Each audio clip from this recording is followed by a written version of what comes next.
Serving the Republic of the Philippines for more than 75 years. Ito po ang Presidential Broadcast Service. Ang Pilipinas ngayon! Narito na ang pinakamainit na mga balita na nakalap sa bawat sulok ng bansa. Ihahatid sa bawat Pilipino saan man kayo sa mundo. Ang Pilipinas ngayon! Pakinggan ang bawat kaganapan sa bawat lalawigan. Ito ang Pilipinas ngayon!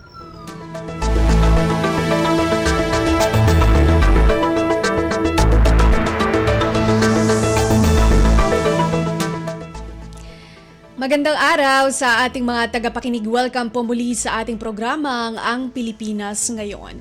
Napapakinggan po ninyo saan mang bahagi ng mundo sa pamamagitan ng ating himpilang Radyo Pilipinas World Service ng Presidential Broadcast Service. Napapakinggan po tayo sa mga sumusunod na shortwave frequencies sa 9.925 MHz, 12.120 MHz, 15.190 MHz sa ating pbsradio.ph website at sa ating official Facebook page, Radyo Pilipinas World Service. Ito po si Bea Gaza, samahan po ninyo ako sa kabuuan ng ating programa ngayong araw. Kapapalooban pa rin po ng mga mahahalagang balita mula dito sa ating bansa, kasama na ang mga segmentong business, sports, showbiz at ang mga ulat mula sa iba't ibang rehiyon ng Pilipinas. Antabayanan po at sasain na sa ilang sandali ang kabuuan ng ating programang Ang Pilipinas Ngayon. Mga kaganapan sa Kamaynilaan at mga kalapit na lalawigan dito sa Ang Pilipinas Ngayon!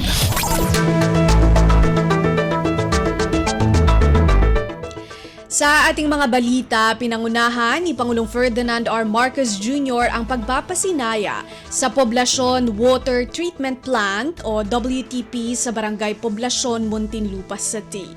Ang Poblasyon Water Treatment Plant o WTP ay isang state-of-the-art, membrane-based water treatment facility na kayang mag-treat ng tubig na nasa 150 million liters per day o MLD. Sinimula ng Maynilad Water Services Incorporated o Maynilad ang konstruksyon ng pasilidad noong taong 2021 upang makadagdag sa water supply ng mga customer at matugunan ang pangangailangan sa potable water. Pakinggan natin ang mensahe ni Pangulong Ferdinand R. Marcos Jr. I am very pleased to be here today joining you in the inauguration of Maynilad's Poblasyon Water Treatment Plant. This will provide clean and potable water to residents in Metro Manila and its surrounding areas. I extend my greetings to our distinguished guests, private partners, local government officials, and community leaders who have played a crucial role in making this project a reality. It is a testament to our shared commitment to water security and sustainability. We stand on the brink of completing this crucial project, a necessity heightened by the current challenge posed by the El Niño phenomenon. Your collective efforts ensure that we exceed the demands of our people in these trying times. With the El Niño projected to last until the second quarter of 2024, we must prioritize the repair of water pipes to prevent leakages and the completion of ongoing water supply projects to ensure that we have adequate supply. And so, let us call upon the pertinent agencies to intensify their vigilance in overseeing the construction of water supply facilities, particularly in regions grappling with water scarcity. As we confront present and future challenges, this project is a testament to the positive outcomes that we might achieve when the public and private sectors unite for the greater good. I invite the private sector once more to further explore opportunities to collaborate with government in addressing our water supply challenges. Let us continue to work together so that we can provide our people with the best quality services that they truly deserve. Water, although we refer to water and the supply of water as a service, and I am of the view that it is in fact a right of our people to be able to expect their government to put systems into place so that water is available to all households, to industry, to agriculture. These are the main uses of water that we have, and so that we still must continue to develop all our capabilities. The focus is sharpened with the onset, with the forecasted onset of El Nino, which at the very least will be with us over the first quarter of next year.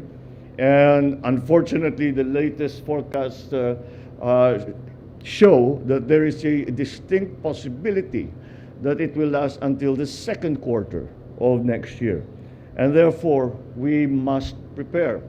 We must prepare and learn some of the and apply some of the lessons that we have learned during the pandemic when it came to supply of agricultural products, of food, of the efficiencies of the supply chain. All of this will be affected if our water resources are inadequate. And that is why we have now begun in government a very accelerated effort to prepare for that. We, for all intents and purposes, we have a good buffer until maybe the end of the first quarter. Now, what we need to do is to prepare a further capacity so that should the El Nino extend to the second quarter of next year, we are still, at the very least, able to supply potable water, especially in the urban areas. We are able to supply our agriculture. We are able to supply our industry. And one of the elements that we sometimes do not think about, we think about those major uses of water. We also have to be thinking about our hospitals. Hospitals cannot operate without water. And with the onset of a drought, that will become more and more important as it goes on.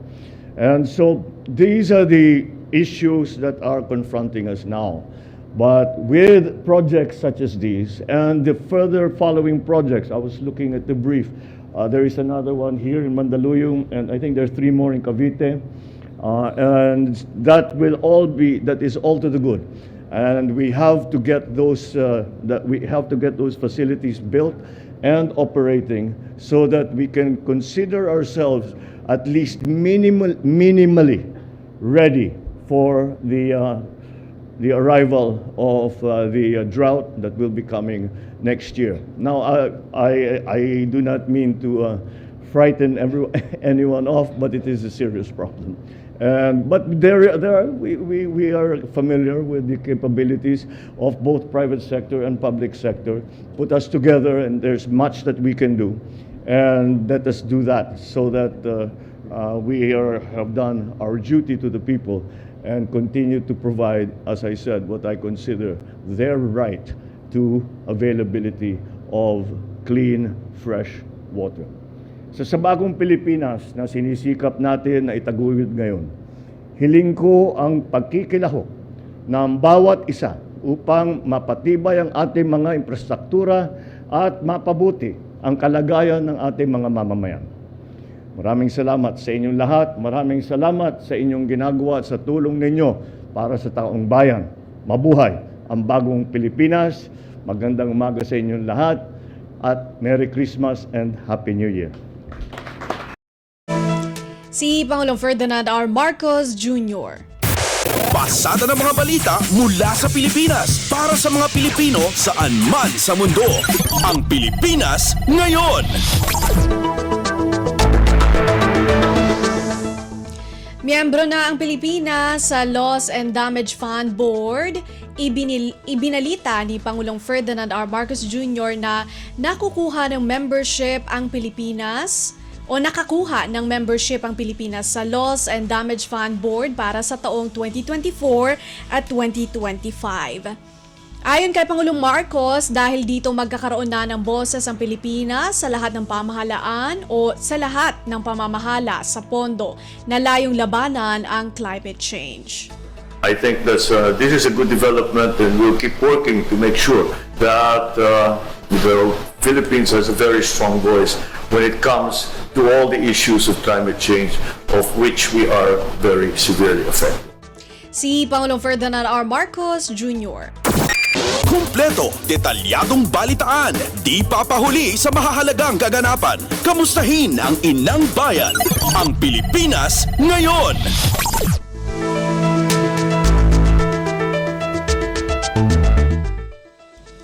Magiging prioridad ng Pilipinas sa pagsuporta sa mga aksyon laban sa pagkasira ng kalikasan at pagkaubos ng species sa mga bansang matinding naapektuhan ng climate change. Ito ang pagtutuunan ng Pilipinas bilang miyembro ng Loss and Damage Board. Ayon kay Environment and Natural Resources Secretary Maria Antonia Yulo Loizaga, nakaayon ito sa mga suliranin na kinakaharap din natin sa bansa.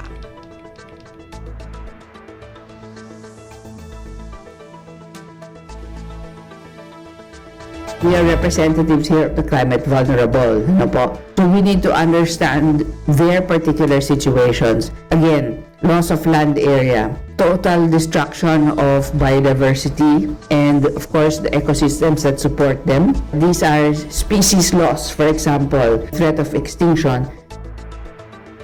CDNR Secretary Maria Antonia Yulo Loizaga. Pasada ng mga balita mula sa Pilipinas para sa mga Pilipino saan man sa mundo. Ang Pilipinas ngayon.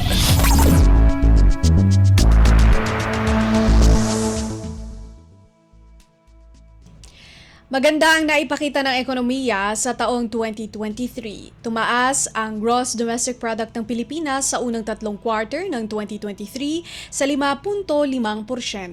Ayon kay National Economic and Development Authority o NEDA Chief Arsenio Balisacan, isa ang Pilipinas sa best performing economies sa mga bansa sa Southeast Asia. We have done well because if you look at the way we have performed in relation to those many other countries, we have remained among the top performers, economic performers in Asia. Samantala, positibo naman si Balisacan na maaabot ng Pilipinas ang 6% target nito para sa taong ito. Kumpleto, detalyadong balitaan, di papahuli sa mahahalagang kaganapan. Kamustahin ang inang bayan, ang Pilipinas ngayon. Inendorso ng National Economic Development Authority o NEDA ang pagpapalawig sa mas pinababang taripa para sa bigas, mais at karne hanggang December 31, 2024. Ayon kay NEDA Chief Arsenio Balisacan, dahil dito mananatili sa 15% in quota at 25% out quota ang taripa sa baboy. Mais sa 5% in quota at 15% out quota. At sa bigas, sa 35% parehas ang in-quota at out-quota para sa extended period. The board endorsed the proposed executive order to extend the reduced most favored nation or FMN tariff rates on selected commodities covered under Executive Order Number 10 Series of 2022, including pork, corn, and rice, until December 31, 2024. Si NEDA Chief Arsenio Balisacan. Pasada ng mga balita mula sa Pilipinas para sa mga Pilipino saan man sa mundo. Ang Pilipinas ngayon. Department of Agriculture Secretary Kiko Laurel Jr. hiningi ang suporta ng pribadong sektor sa modernisasyon ng sektor ng agrikultura. May report si Mary Ann Bastasa. Umaasa si Agriculture Secretary Francisco Chu Laurel Jr. sa suporta ng pribadong sektor para mapabilis ang modernisasyon sa agriculture sector, partikular sa pagpapaangat ng produksyon at food security sa bansa. Sa isinagawang National Agriculture and Fisheries Volunteers Day celebration, ipinunto ng kalihim na mahalaga ang kolaborasyon ng gobyerno at ng pribadong sektor para makabuo ng mga polisiya at programa tungo sa mas sustainable na development sa naturang sektor. Mula nang maupo sa pwesto, naging abala na si Secretary Laurel sa pakipagpulong sa iba't ibang grupo kasama ng mga investors at industry experts upang mahikayat silang suportahan ng gobyerno at makamit ang food self-sufficiency, gayon din ang mabawasan ng agriculture products importation at mahikayat ang mga kabataan na huwag talikuran ng agrikultura. Kaugnay nito, sinabi naman ni Secretary Laurel na maaaring tumulong sa pamahalaan ng pribadong sektor sa policy at project monitoring. Ito si Mary Andastasa para sa Radyo Pilipinas. Kumpleto, detalyadong balitaan, di papahuli sa mahahalagang kaganapan. Kamustahin ang inang bayan, ang Pilipinas ngayon. Peace-building effort sa Marawi City, palalakasin ng Office of the Presidential Advisor for Peace, Reconciliation and Unity o OPAPRU. Ang ulat mula kay Leo Sarne. Palalakasin ng Office of the Presidential Advisor for Peace, Reconciliation and Unity o OPAPRU ang kanilang peace-building efforts sa Marawi City. Ito ang inihayag ni Presidential Peace Advisor Secretary Carlito Galvez Jr. kasunod ng nangyaring pambobomba noong Desyembre 3 sa Mindanao State University sa naturang syudad. Ayon sa kalihim, nagkasundo sila ni Lanao del Sur Governor Mamintal Adjong Jr. at Bangsamoro Autonomous Region and Muslim Mindanao Chief Minister Ahod Al-Haj Murad Ibrahim na kailangan ng concerted action sa pagitan ng national at BARM government para lubusang masuporta ng mga biktima at mga komunidad na apektado ng insidente. Sa pamagitan niya ng Social Healing and Peace Building Program o SHAPE ay layo ng OPAPRU na maisaayos ang pagkasira ng lipunan na dulot ng armed conflict upang maiwasang maulit ang insidente. Ang SHAPE program ay unang ipinatupad sa syudad noong 2017 pagkatapos ng Marawi Siege. Mula sa AFP, ito si Leo Sarne para sa Radyo Pilipinas. Pasada ng mga balita mula sa Pilipinas para sa mga Pilipino saan man sa mundo. Ang Pilipinas ngayon. At yan po ang ating nakalap na mga national news. Narito naman po ang mga balita mula sa ating mga kasamahan sa iba't ibang mga rehiyon dito sa ating bansa para sa ating regional news ngayong araw na ito. Balita mula sa lalawigan sa bawat rehiyon ng ating bayan. Dito sa Ang Pilipinas Ngayon. Isang konduktor ng bus na kabilang sa Regional Drug Top 10 High Value Individual arestado sa lungsod ng Lawag. Mag-uulat si Jude Pitpitan ng RP Lawag. Kaso panagsalungasing iti RA 9165 wano Comprehensive Dangerous Drugs Act of 2002. Particular iti selling and possession of illegal drugs ti sangwon nga kaso iti may sa konduktor kalpasan nga maikasa ti may sa anti-drug bypass operation iti barangay 7A Nuestra Señora Natividad dito Siyudad Tilawag. Ti subject kat nabigbig nga ni Jaymar Bumatay Irio Teres, 33 years old na asawaan, may isang bus conductor, residente ti barangay Aring, Badok, Ilocos Norte. Rumrumuar nga ni Bumatay kat karaman iti top 10 regional high value individual iti Police Regional Office 1. Base iti nagbaling nga report iti PNP, may pagarup nga naglako iti may isang sachet ti may pagarup nga shabu ti nasao nga subject. Malaksid iti shabu nga nailako at dapat iti 8 nga sachet iti shabu nga naalaman ni pod ken ni Bumatay 1,000 pesos nga bypass money, 8 nga nakalukat as sachet ken dadumapay a personal sa nikwa ti nasao nga subject. Agarup 3.5 grams ti nakumpiskar nga shabu ken adanday ti balor nga 23,800 pesos. Manipod dito Siyudad Tilawag, dito ni Jude Pitpitan para iti Radyo Pilipinas World Service. Balita mula sa lalawigan sa bawat rehiyon ng ating bayan. Dito sa Ang Pilipinas Ngayon. Maraming salamat kay Jude Pitpitan. Barangay Local Government Units ng Mountain Province tumanggap ng tig 30,000 tulong pinansyal mula sa pamahalaang panlalawigan. Si Donna Cawisbalio mula RP Bontoc sa balita. Nakaawat dagiti barangay local government units ti Mountain Province iti tulong pinansyal manipod iti provincial government. Sigon iti Provincial Information Office, agatad 30,000 piso tinaawat ti tunggal barangay iti umuna distrito ti probinsya kas iti Barlig, Bontoc, Natonin, Sadanga, ken Paracelis, babaen kadagiti opisyal ang nag-atendar iti dua aldaw at training and seminar on barangay financial management. Sumarununto no umay alawas ngag-awat iti kaparehas at tulong tulong pinansyal dagiti barangay iti maikadwa distrito kas iti Baoco, Besao, Sabangan, Sagada, Kentadjan. Inlawlawag ni Governor Bonifacio Lacuasan Jr. nga ti panangited ti probinsya iti financial aid ket maibasar iti local government code ken karaman iti kangrunan a programa ti probinsya a barangay muna. Kinunan ni Lacuasan at tarigagay na ti panagduras dagiti barangay iti probinsya babaan iti barangay muna program. Narpos na di ZRA Bontok, Donna Cawisbalyo para sa Radyo Pilipinas World Service. Balita mula sa lalawigan sa bawat rehiyon ng ating bayan. Dito sa Ang Pilipinas Ngayon. Maraming salamat, Donna Cawisbalyo. Mga estudyante sa isang liblib sa lugar sa La Union nakatanggap ng iba't ibang regalo mula sa Department of Public Works and Highways o DPWH at Road Engineering Association of the Philippines. Ang detalye mula kay Glenda Sarak ng RP Agoo. Ragsak yan panagyaman tinarik na digiti ubing nakaawat iti regalo manipod iti Community Extension Program anapauluan iti yakap ng REAP Recycle Educate Assist Prosper Program iti Arosip Elementary School Bacnotan, La Union. Inangay dayto iti Road Engineering Association of the Philippines Incorporated ng REAP Region 1 Chapter. Baban iti kolaborasyon iti DPWH Region 1 nga idadaulwan Regional Director Ronel M. Tan kadwada ti Sangapulo District Engineering Offices iti Region 1. Karaman karigiti indunar ti DPWH Region 1 ti school supplies, kas iti bags, notebooks, tumblers, towels, pad papers, pencils, ball pens, correction tapes, crayons, ruler, bond papers, window cards, ken chinelas. Nakaawat pa iti benepisyaryo apagadalan iti sports materials, kas iti javelin sticks, shot puts, discus throws, badminton rackets, shuttlecocks, ken volleyball ball, kastamot ng ti cork boards, whiteboards, printer, industrial fan, ken TV stand.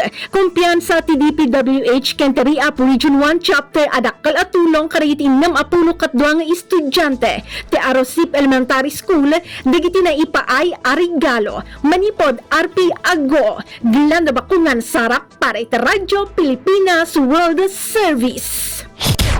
Balita mula sa lalawigan sa bawat rehiyon ng ating bayan. Dito sa Ang Pilipinas Ngayon. Maraming salamat, Glenda Sarak. Batas kontra pang-aabuso binigyang diin sa isinagawang pulong sa isang bayan sa Pangasinan.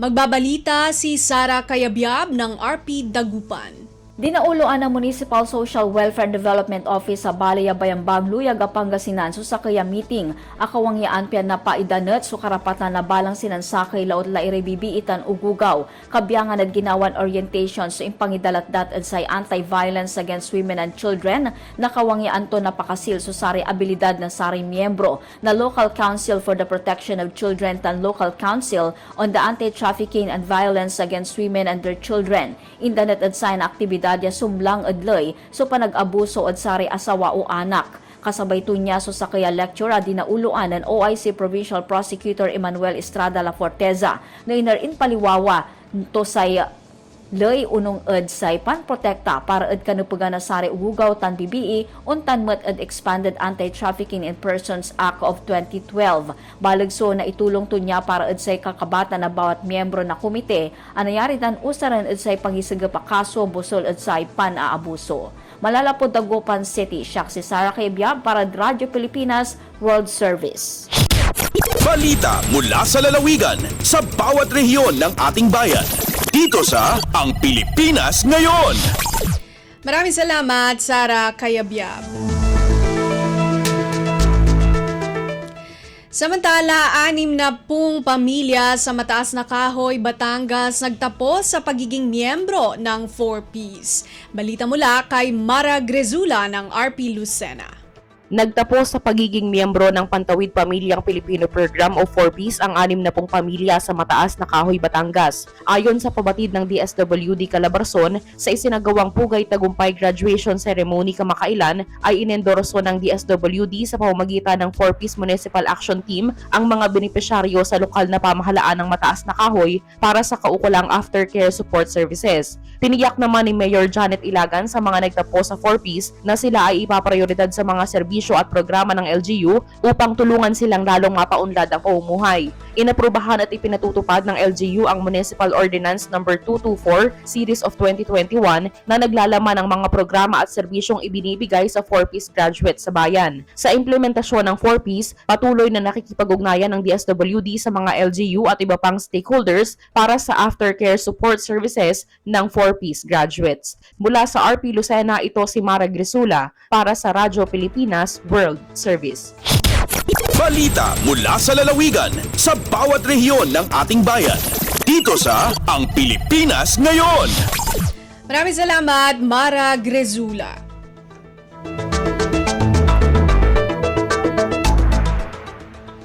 Libreng operasyon ng mga batang may bingot sa Palawan naging matagumpay. Narito si Goody Sarsagat ng RP Palawan. Igpadayon doon ang libreng operasyon para sa masumbing ignongo sa probinsya iyang Palawan na ang una na pusponting sa election ban. Inkumpirma iyang Program Director iyang Diyos Mabalos po Foundation o DMPF Mary Mediatrix Villanueva ngayong buat din dia sa Medical Hospital iyang Nara, Palawan. Igsasarigang magiging matinlo ang kabuhi ang 40 ka mga batang dia nga mga bingot o sumbing ignongo nga magaling sa iba't ibang lansangan sa Palawan. Ingsabot din ang foundation ang pamasahi igpagken ay ang mga bata pati andang mga manigbantay tigka sa makaulisan andang mga balay. Ang Municipal Health Office ng Nara ang mga tao ang lugar nga andang dadaluyan sa sila diyang 4 kadlaw. Katabang sa ingkukon nga surgical mission nga diya ang Smile Train Philippines, Vice Mayor Nancy Socrates, Kiwanis Club of the Last Frontier, Mata ng Bayan, Municipal Health Office Nara, Provincial Health Office Radyo Pilipinas Palawan bilang media partner. Alindigi sa Perdipensya sa Palawan, Guri Sarsagat para sa Radyo Pilipinas World Service. Balita mula sa lalawigan sa bawat rehiyon ng ating bayan. Dito sa Ang Pilipinas Ngayon. Maraming salamat, Goody Sarsagat. Top 1 most wanted sa lungsod ng Calbayog, Samar, arestado na ng mga otoridad. Mula RP Calbayog, mag-uulat si Charmaine Perito. Sa gindumarang ang joint operation sa bisa sa warrant of arrest nga gin-issue ni Maricar Lucero, Acting Presiding Judge RTC 8th Judicial Region Branch 32 Calbayog City ngan waray piyansa nga ginrekomendar arestado sa Barangay Monbon, Santa Margarita, Samar ang rank 1 most wanted person alias Daryl Sansyudad sang Calbayog.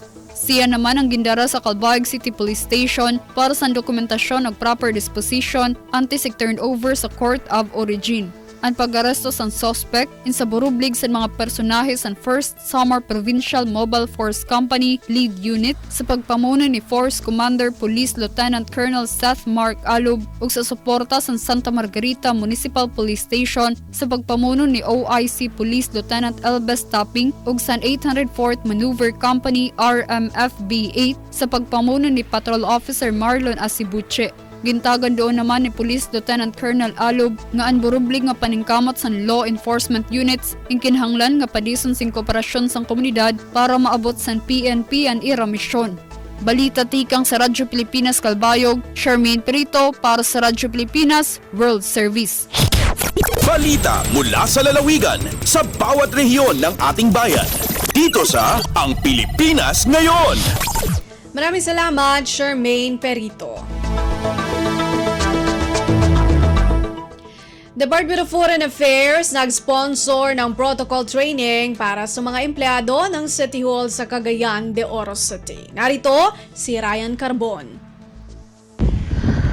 Ang duha ka adlaw nga training caravan sa basic diplomatic o government protocols gihimo sa City Tourism Hall uban ang mga empleyado sa City Hall. Sa iyang keynote message, si City Administrator Roy Hilario Raagas niingon nga kini nga training makabenepisyo og makadugang sa kahibalo sa mga empleyado sa City Hall sa pagpahigayon og mga tigom og mga kalihukan nga naglambigit sa mga foreign dignitaries og mga bisita. Dugang niraagas nga ang karaban makatabang sa pagtukod o pagpalambo sa lig-on nga diplomatikong relasyon tali sa syudad, sa nasod o sa mga foreign guests niini gikan sa international community. Ang mga partisipante mipailalom sa usa ka intense group simulation presentation sa pagdumala sa mga international officials o delegates pinaagi sa airport arrival, car protocol, courtesy call with the city mayor, ribbon cutting ceremony, sister relation signing ceremony o uban pa. Ang duha ka adlaw nga kalihukan nga gisugdan ni atong Disyembre 12 gipangunahan sa Department of Foreign Affairs o gisuportahan sa City Hall. Gikan sa Cagayan de Oro City, Ryan Carbon para sa Radyo Pilipinas World Service. Balita mula sa lalawigan sa bawat rehiyon ng ating bayan. Dito sa Ang Pilipinas Ngayon. Maraming salamat, Ryan Carbon. Presyo ng palay at bigas sa Surigao del Sur mataas pa rin ayon sa Provincial Agriculturist. Magbabalita si Nerissa Espinosa ng RP Tandag. Gipamahayag ni Surigao del Sur Provincial Agriculturist Marcos Kiko nga nagpabiling hataas ang buying price sa humay sa nabilin pa nga mga kahumayan nga ulahi ang ani. Sa pakiginabi sa Radyo Pilipinas Tandag kaniya, gipamahayag nga anaa sa 23 pesos ang palit sa wet and dry nga humay ug unta anaa sa 46 pesos lamang ang bugas niini. Apan lahi matod pa niya ang nahitabo tungod kay mukabat na karon sa 50 pesos matag kilo ang well-milled nga bugas diha sa merkado. Sumala pa ni Kiko nga tungod kini sa mga mapahimuslanong negosyante. Dugang pa nga ang mga pumapalit sa humay dinhi didto na sa lain nga probinsya o rehiyon iproseso ug ibalik pagbaligya dinhi ang bugas sa hataas na nga presyo. Tungod niini gisugyot ni Kiko sa mga hingtungdan nga dili itugot nga makagawas dinhi sa probinsya ang produkto nga humay aron mailikayan ang pagsirit sa presyo sa bugas. Gikan sa RP Tandag kini si Nerissa Espinosa alang sa Radyo Pilipinas World Service. Balita mula sa lalawigan sa bawat rehiyon ng ating bayan. Dito sa Ang Pilipinas Ngayon. Maraming salamat, Nerissa Espinosa. Bagong substation ng Philippine Coast Guard ilalagay sa bayan ng Kabasalan sa Zamboanga, Sibugay. Ang ulat mula kay Lesty Cubol. Ipahimutang sa Philippine Coast Guard kung PCG ang ilang bagong substation sa lungsod sa Kabasalan sa lalawigan sa Zamboanga, Sibugay. Kiniaron, maimpusar sa hingpit ang ilang mandato sa maritime law enforcement, security, maritime environmental protection o search and rescue sa maong bahin sa lalawigan. Sumala kang Commodore Marco Antonio Hines, Commander sa Coast Guard District Southwestern Mindanao, ang substation ana ipahiluna sa Barangay Santa Cruz sa Kabasalan. Formal usab nga gilagdaan tali nilang Commodore Hines og Mayor Katrina Valladares ang deed of use of rock kon DOU isip pagpangandam alang sa pagbutang og substation sa PCG sa nasangpit nga lungsod. Gibutyag ni Hines ang DOU baghatag panugod sa PCG sa paggamit sa Fisheries and Aquatic Resources kon BFAR building nga magsilbing buhatan sa substation o kwartel sa ilang mga personahe. Kinasingkasing nga gipasalamatan ni Commodore Hines ang lokal nga pangagamhanan sa Kabasalan gumikan sa ilang manitong suporta sa PCG. Gikan diri sa Radyo Pilipinas Zamboanga, kini Celeste Cubol para sa Radyo Pilipinas World Service. Balita mula sa lalawigan sa bawat rehiyon ng ating bayan. Dito sa Ang Pilipinas Ngayon. Maraming salamat kay Lesty Cubol.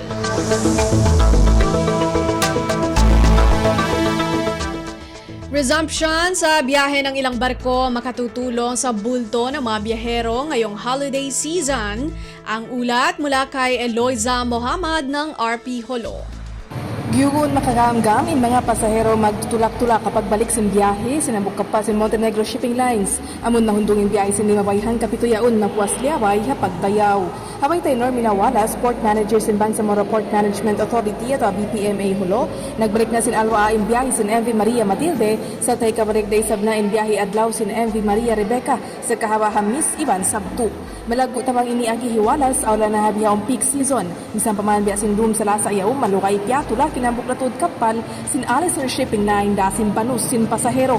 Huwat-huwat ini makakamgamin pagbiyahe biyaon holiday season misan matampal mahunit mga passing capacity mga kapal magbibiyahe mariin taon sin tutulak dumdum.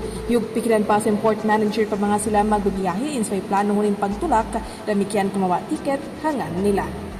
Dengha RP Hulo, Eloisa Muhammad para Radyo Pilipinas World Service.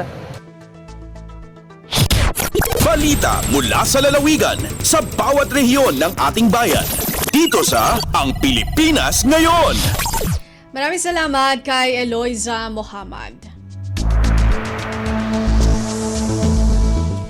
Narinig po ninyo ang kabuuan ng mga balita mula po sa iba't ibang lalawigan dito sa Pilipinas sa pamamagitan po ng ating regional news. Samantala, susunod naman po ang ating balitang negosyo at kalakalan at balitang pampalakasan mula kay Leo Magpayo. Lagay ng ekonomiya, kalakalan, negosyo at iba pa. Atin ang alamin dito sa Ang Pilipinas Ngayon. Magandang araw. Narito na po ang Balitang Business.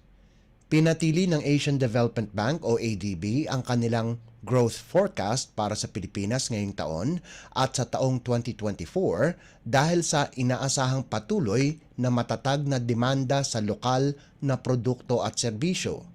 Sa pinakahuling ulat ng ADB, pinatili ng multilateral lender ang Gross Domestic Product o GDP growth projection ng Pilipinas sa 5.7% ngayong taon at 6.2% sa susunod na taon. Magiging fastest growing economy ang forecast ng ADB para sa Pilipinas sa Timog Silangang Asya para sa taong ito at sa 2024. Subalit mababa pa rin ang projections sa inaasahan ng gobyerno na 6 hanggang 7% at 6.5 hanggang 8% para sa taong 2023 at 2024 ayon sa pagkakasunod. Para makuha ng gobyerno ang kanilang target ngayong taon, kailangan lumawak sa 7.2% ang ekonomiya ng bansa sa fourth quarter. Samantala, nananatili pa rin sa 6.2% ngayong taon at 4% sa 2024 ang inaasahang inflation ng ADB. Ang inflation projection ng ADB na 6.2% ngayong taon ay mataas pa rin sa inaasahan ng Central Bank na 2 hanggang 4% o 6% para sa buong taon. Ang inaasahang inflation rate ng Bangko Sentral ng Pilipinas o BSP ay nasa 3.7% para sa susunod na taon. Lagay ng ekonomiya, kalakalan, negosyo at iba pa. Atin ang alamin dito sa Ang Pilipinas Ngayon. Sinabi ni Lichu Property Consultants o LPC na umabot ng mahigit 1 milyong square meters ang demanda sa mga lokal na opisina na pinangungunahan ng Information Technology and Business Process Outsourcing o IT-BPO sector. Ayon kay LPC Director for Commercial Leasing, Miko Baranda, ang office demand ay umabot sa 1.07 million square meters. Tumaas ito ng 8% mula sa 988,000 square meters sa kaparehong panahon sa nakalipas na taon. Sinabi ni Mr. Baranda na ang office space demand sa bansa ay dinala ng IT-BPO sector. Ayon kay Baranda, ang office vacancy rate sa Pilipinas ay nasa 18% o katumbas ng 3.3 milyong square meters. Kamakailan lamang ay sinabi ng Information Technology and Business Process Association of the Philippines o IBPAP ng IT-BPM industry ay inaasahang lalago ng record na 8.8% sa pamamagitan ng kita na umabot ng 35.4 na bilyong dolyar ngayong taon. Ang mga lumagong sektor ayon kay IBPAP President Jack Madrid ay ang healthcare, banking and finance at ang contact centers. Dagdag ni Madrid, walang problema sa demanda at marami ang demanda sa Pilipinas. Ang problema ay ang supply ng tao. Kailangan nila ng marami pang trabahador. Lagay ng ekonomiya, kalakalan, negosyo at iba pa. Atin ang alamin dito sa Ang Pilipinas Ngayon. Tataas ang antas ng tubig sa Maynila simula itong darating na Enero 2024 kung saan inaprobahan ng Metropolitan Waterworks and Sewerage System Regulatory Office o MWSSRO ang pagtaas ng singil ng dalawang water concessionaires. Inaprobahan ng MWSS ang dagdag na 6 na piso at 41 sentimo kada cubic meter para sa Manila Water Company at karagdagang 7 piso at 87 sentimo kada cubic meter para naman sa Maynilad Water Services Incorporated. Epektibo ang dagdag singil sa Enero 1 taong 2024. Ang mga kliyente ng Manila Water sa East Zone na kumukonsumo ng 10 cubic meters ay madaragdagan ng 34 na piso at 13 sentimo ang kanilang bill kada buwan, habang ang mga kumukonsumo ng 20 at 30 cubic meters ay makikita sa kanilang monthly bill ang karagdagang 76 na piso at 68 sentimo at 187 piso at 1 sentimo ayon sa pagkakasunod. Para naman sa Maynilad sa West Zone, ang mga kumukonsumo ng 10 cubic meters ay may karagdagang 45 piso at 36 na sentimo sa kanilang buwanang bill. Habang ang kumukonsumo ng 20 cubic meters kada buwan ay magbabayad ng karagdagang 100 piso at 67 sentimo. Sa mga kumukonsumo naman ng 30 cubic meters, magdadagdag sila ng 205 piso at 87 sentimo sa kanilang monthly water bill. Lagay ng ekonomiya, kalakalan, negosyo at iba pa. Atin ang alamin dito sa Ang Pilipinas Ngayon. At para naman sa sports balita, updates at pinakahuling mga usapin sa mundo ng palakasan. Atin ang pakinggan dito sa Ang Pilipinas Ngayon. pagkatapos ng mahigit ng isang taon, nakopo na rin ng Meralco ang kampyonato ng Leg 1 ng PBA 3-on-3 Season 3 Third Conference na ginanap sa Ayala Malls Glorieta. Ito ay matapos nilang talunin ang guest team na MCFA Solver 15-13. Huling nakuha ng koponan ang titulo ay noong Setyembre ng nakalipas na taon sa ikatlong leg ng Season 2 First Conference kung saan tinalo nila ang JNT Express 19-14. Nanguna sina Alfred Batino at Jeff Manday kung saan nakascore sila ng tig-5 puntos at ang natitirang 5 puntos ay pinaghatian nina Raymar Caduyak at Joseph Sedorifa. Dahil sa panalo, nakuha ng Meralco ang premyong 100,000 piso. Nagtapos sa ikalawang pwesto ang Meralco sa pool stage na may 2-1 record sa ilalim ng walang talong MCFA Solver. Samantala, kinubra naman ng Cavitex ang bronze medal pagkatapos nilang talunin ang Pure Foods 21-18. Updates at pinakahuling mga usapin sa mundo ng palakasan. Atin ang pakinggan dito sa Ang Pilipinas Ngayon.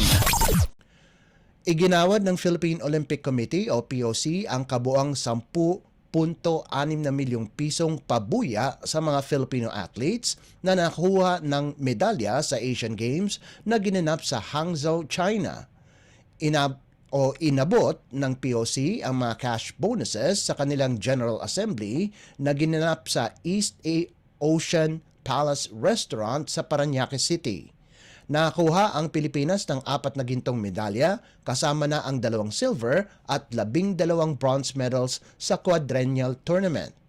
Ang mga gold medalists na sina Annie Ramirez at Meggy Ochoa ng Jiu-Jitsu at Paul Volter, EJ Obiana ay tumanggap ng 1 milyong piso bawat isa, habang sina Yumer Marshall ng boxing at Arnel Mandal ng wushu ay kapwa nakakuha ng 500,000 piso.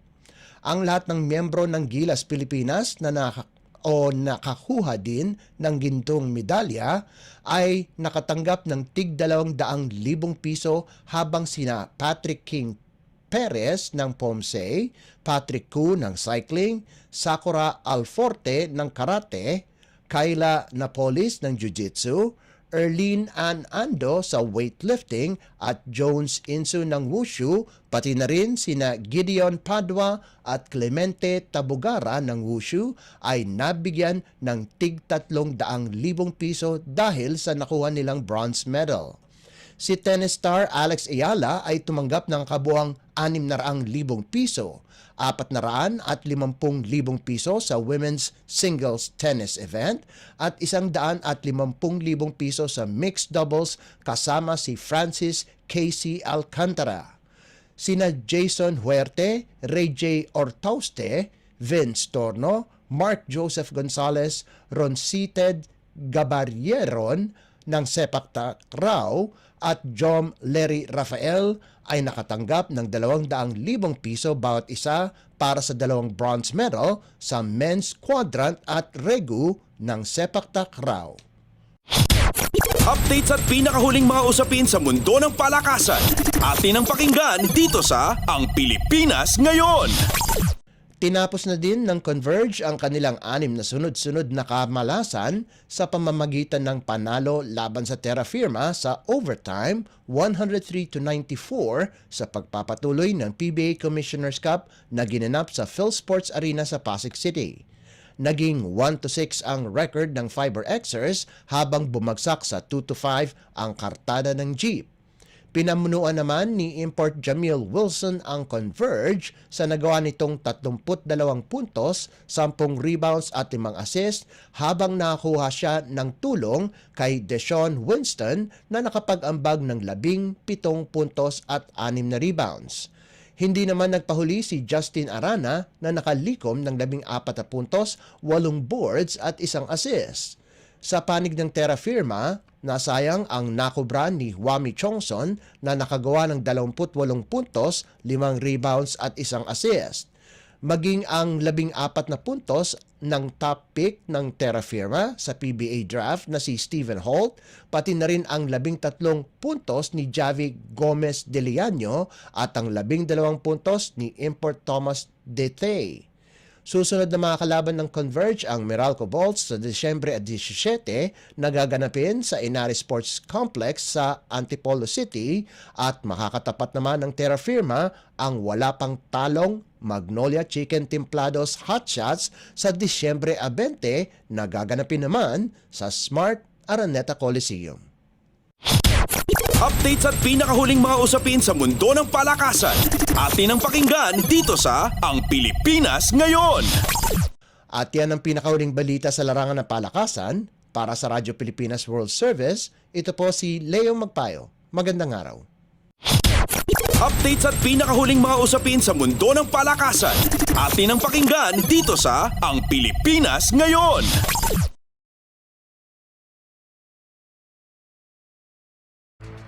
Maraming salamat, Leo Magpayo. Iyan po ang ating balitang negosyo at kalakalan at balitang pampalakasan para sa araw na ito.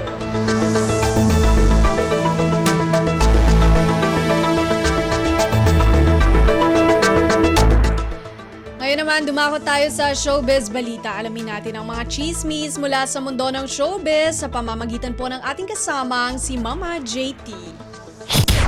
Ang latest, ang hottest sa showbiz and entertainment. Heto na sa Ang Pilipinas Ngayon.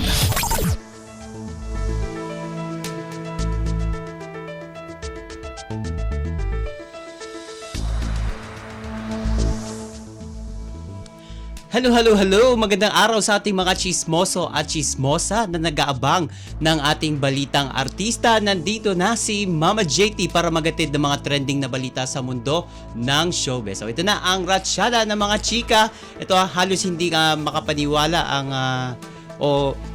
may bagong milestone na ang Pinoy pop sensation na SB19. Nakuha lang naman nila ang AAA o AAA Hot Trend Awards mula sa Asia Artist Awards 2023. And ito hindi lang SB19 ang binigyan ng nabanggit na award. Ilan din sa mga nakatanggap nito ay ang K-pop girl group na New Jeans, pati na rin sina Lim Yang-won, ang Hyo Seop at Lee Junho. And dahil sa pinarangalan na nga ang SB19 ay nabigyan sila ng pagkakataon na pasalamatan ang lahat ng sumuporta sa kanila. Ang sabi ng kanilang isa sa mga miyembro na si Pablo, quote and quote, "Thank you God for giving us the strength to help us get through everything." And pagpapatuloy ni Pablo, and of course, for giving us 18. And yan yung mga bansag sa mga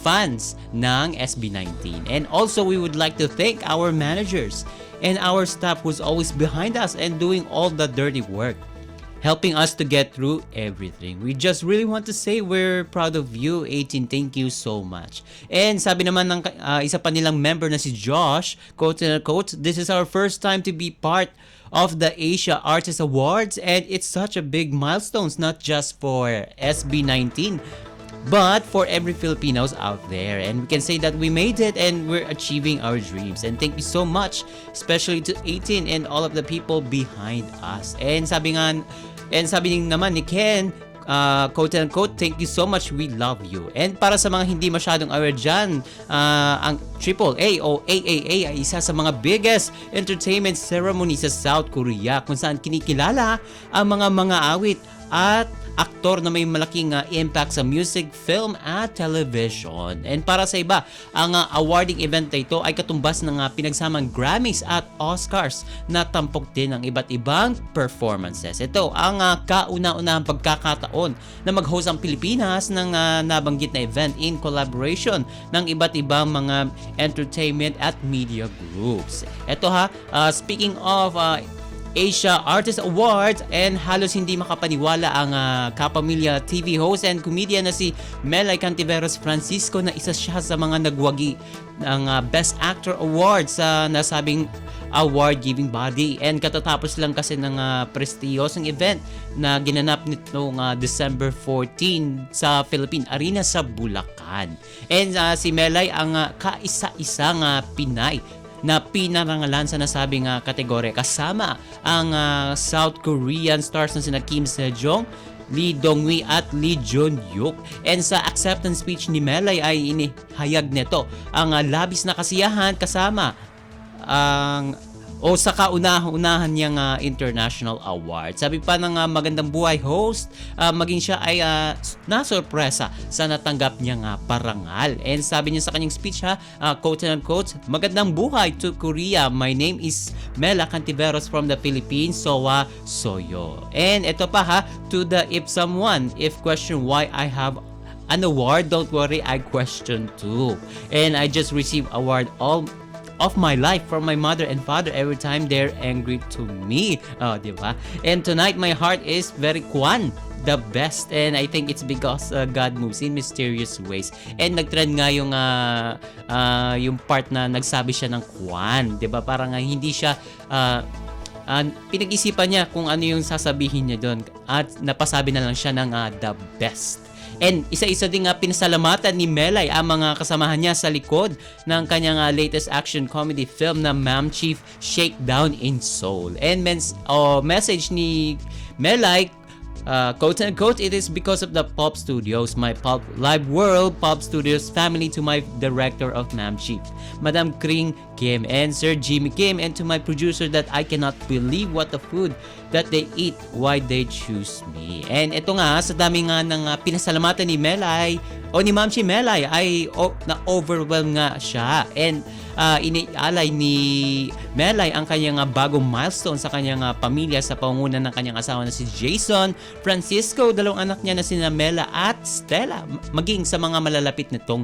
mga kaibigan. And ito nag-trending nga yung nasabing acceptance speech ni Melay sa mga kachismis natin dyan. And deserve nga daw ng kapamilya actress ang nakuha niyang parangal. Maliban pa rito na nagsilbing highlights yung nasabing acceptance speech ni Melay. And tweet nga ng isa nating kachismis dyan isa daw si Melay sa mga celebrities na nagpainit ng gabing iyon at naging less dull nga at less boring dahil sa kanyang pagbibigay ng acceptance speech sa nasabing awards. And bati pa ng isa pa nating kachismis, congratulations to our debutant, the first honor and valedictorian, Melay Cantiveros. You made our night, madam. And dagdag pa dyan pero pasintabi sa lahat ng artists at performers, ito talaga ang favorite kong moment so far sa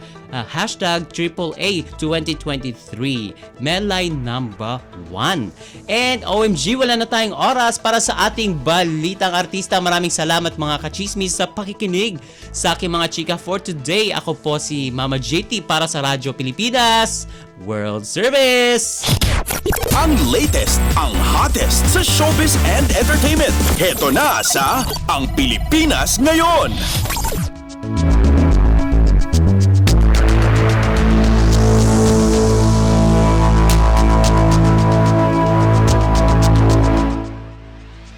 Maraming salamat po kay Mama JT. Yan po ang ating showbiz balita. Narinig po ninyo ang kabuuan ng ating programang Ang Pilipinas Ngayon.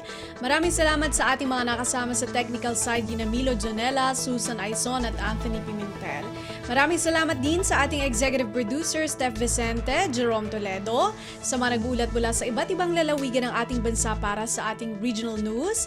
Maraming salamat kay Leo Magpayo na naghatid sa atin ng ating balitang negosyo at kalakalan at balitang pampalakasan, kay Mama JT para sa showbiz balita, kay Erwin Peñano na nakaagapay sa atin, at syempre maraming salamat din sa ating station manager Mr. Ray Sampang. Hanggang sa susunod na edisyon ng ating programang Ang Pilipinas Ngayon, ito po si Bea Gaza. Magandang araw.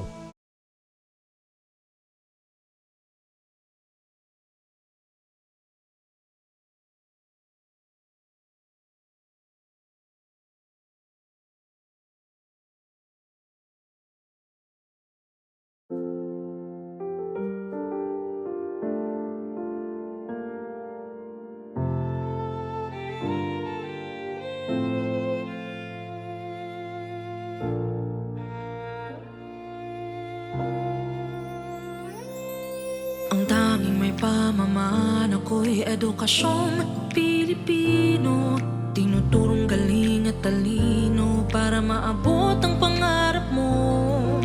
Ang tanging handog ko sa'yo'y edukasyong Pilipino, diskarteng mula sa puso, mamamanghap ang mundo.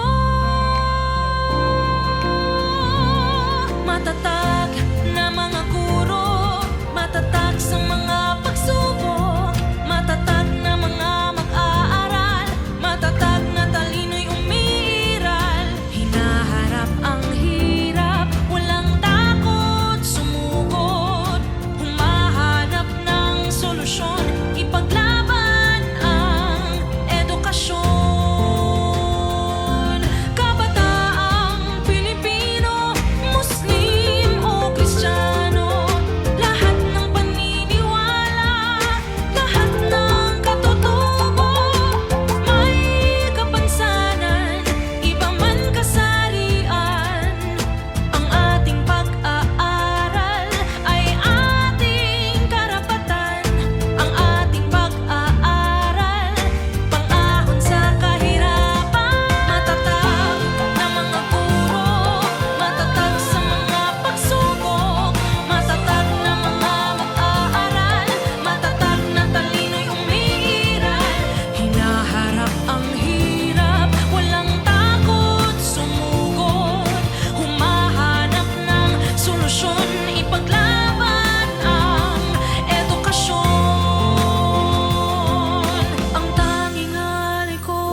matapat ng pamamaraan, maunlad na kinabukasan.